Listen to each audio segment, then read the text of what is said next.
പുലി ഇറങ്ങിയ കോഴിക്കോട് കോടഞ്ചേരി കണ്ടപ്പൻചാലിൽ വനംവകുപ്പ് ഉദ്യോഗസ്ഥർക്ക് നേരെ നാട്ടുകാരുടെ പ്രതിഷേധം. പഞ്ചായത്ത് പ്രസിഡന്റിന്റെ നേതൃത്വത്തിൽ DFO ഉൾപ്പെടെയുള്ളവരെ തടഞ്ഞു. പുലിയെ പിടിക്കാൻ ഇന്ന് വൈകുന്നേരത്തോടെ കൂടി സ്ഥാപിക്കുമെന്ന് ഉദ്യോഗസ്ഥർ ഉറപ്പു നൽകി.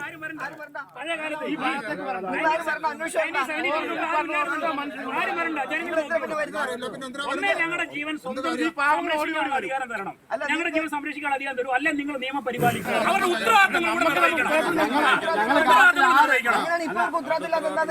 നമ്മളെത്ര പറഞ്ഞാൽ മതി, നിയമമൊന്നും നമുക്ക് മാറ്റിയെഴുതാൻ പറ്റൂല. ഇന്ത്യൻ ഭരണഘടനയുടെ കൂറും വിശ്വസ്തയും പുറത്തുനിന്നവർ നമ്മളെല്ലാവരും. അതുകൊണ്ട് നിയമം അവർ പാലിച്ചോട്ടെ, ഇവരുടെ അവകാശങ്ങളെ പോലെ ഉത്തരവാദിത്തങ്ങളും പാലിക്കണം. അതെനിക്ക് അത്രയും പറഞ്ഞാൽ മതി. SOP കൃത്യമായി പറഞ്ഞിട്ട് കമ്മിറ്റി ഉണ്ടാക്കാനും കൂട് വെക്കാനും അതിലൊരു ഡിലേയും പറയുന്നില്ല, ടൈം ഡിലേയും പറയുന്നില്ല. വിവരങ്ങളുമായി എന്താണ് സംഭവം?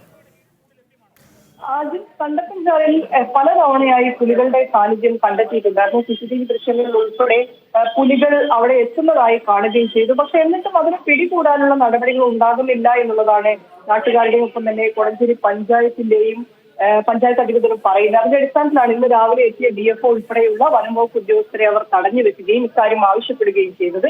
ജനങ്ങളുടെ ജീവന് സുരക്ഷിതത്വം നൽകിയതിനു ശേഷം മാത്രം മറ്റു കാര്യങ്ങളിലേക്ക് പോയാൽ മതി എന്നുള്ളതായിരുന്നു DFOയുടെ പഞ്ചായത്ത് പ്രസിഡന്റ് ഉൾപ്പെടെയുള്ളവർ പറഞ്ഞത്. അതിന്റെ അടിസ്ഥാനത്തിൽ ഇന്ന് വൈകിട്ട് പുലിയെ പിടികൂടുന്നതിനുള്ള കൂട് വെക്കാമെന്നുള്ള ഉറപ്പ് നൽകി. അതിനുശേഷമാണ് പ്രതിഷേധം അവസാനിപ്പിച്ചത്.